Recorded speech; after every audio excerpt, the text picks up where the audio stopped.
De qual estado do Brasil você está me assistindo? Que horas são aí agora?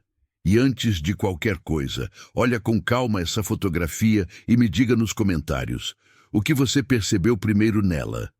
À primeira vista, essa imagem parece simples, apenas um registro antigo, como tantos outros guardados em caixas empoeiradas ou álbuns esquecidos pelo tempo.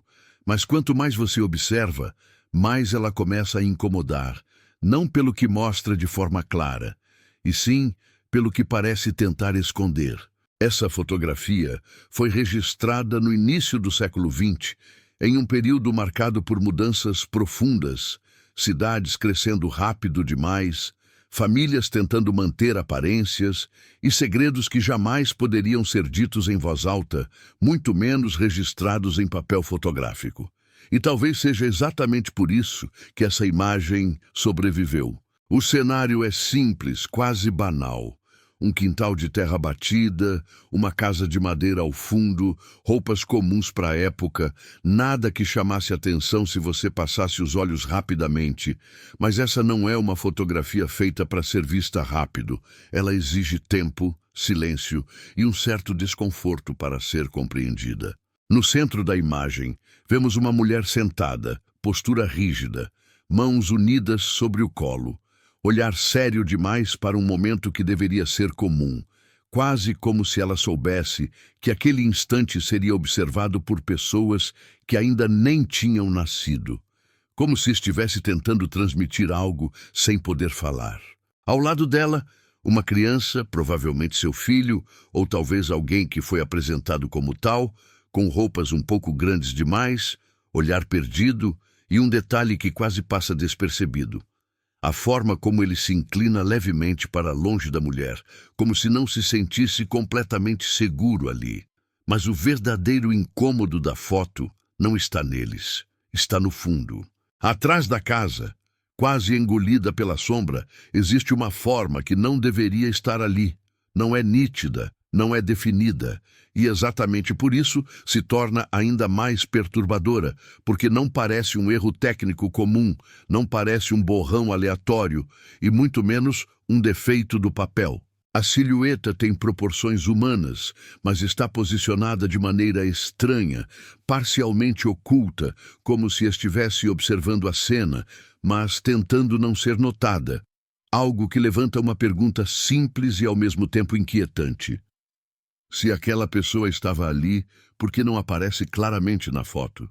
Na época, fotografias exigiam tempo de exposição maior, o que significa que qualquer pessoa parada por alguns segundos seria registrada com nitidez.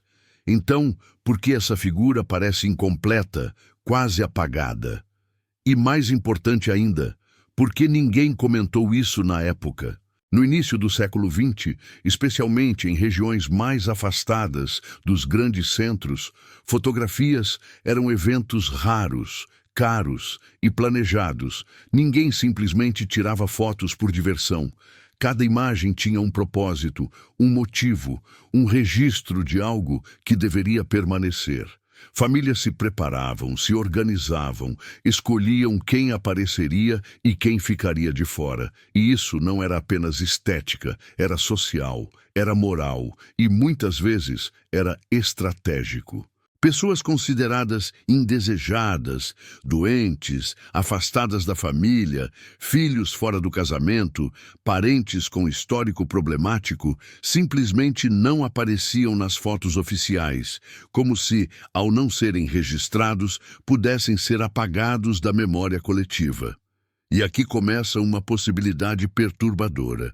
E se essa silhueta não for algo estranho ou sobrenatural, mas alguém que deveria existir, mas não podia aparecer?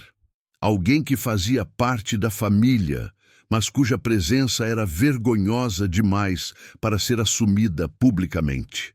Naquele período, problemas mentais, deficiências físicas ou até mesmo questões morais eram escondidas a qualquer custo. Pessoas eram mantidas em quartos isolados, galpões ou até anexos da casa, vivendo à margem da própria família.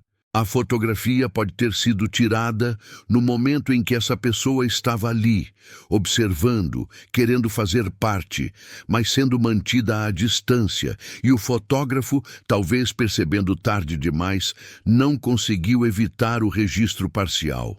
Não um fantasma, mas alguém que foi apagado em vida. Observe novamente o olhar da mulher. Não é apenas seriedade, existe tensão, como se ela estivesse consciente de algo fora do enquadramento, algo que precisava permanecer escondido, e o corpo da criança, inclinado, reforça essa sensação de desconforto, como se aquele ambiente não fosse totalmente seguro. A casa ao fundo, simples demais para a época, indica uma família comum, sem grandes posses, o que tornaria ainda mais provável a tentativa de esconder qualquer problema que pudesse comprometer sua imagem diante da comunidade. E a silhueta permanece ali, imóvel, observando, não como uma entidade, mas como alguém excluído.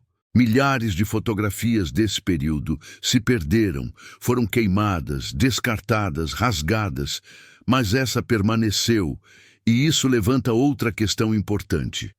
Será que alguém queria que ela fosse encontrada? Será que essa imagem foi guardada não como orgulho, mas como culpa? Fotos também são confissões silenciosas. Às vezes, elas dizem aquilo que seus donos nunca tiveram coragem de admitir em palavras. Talvez essa fotografia não registre nada sobrenatural, mas algo muito mais real e perturbador. A capacidade humana de apagar pessoas, histórias e vidas inteiras apenas fingindo que elas nunca existiram.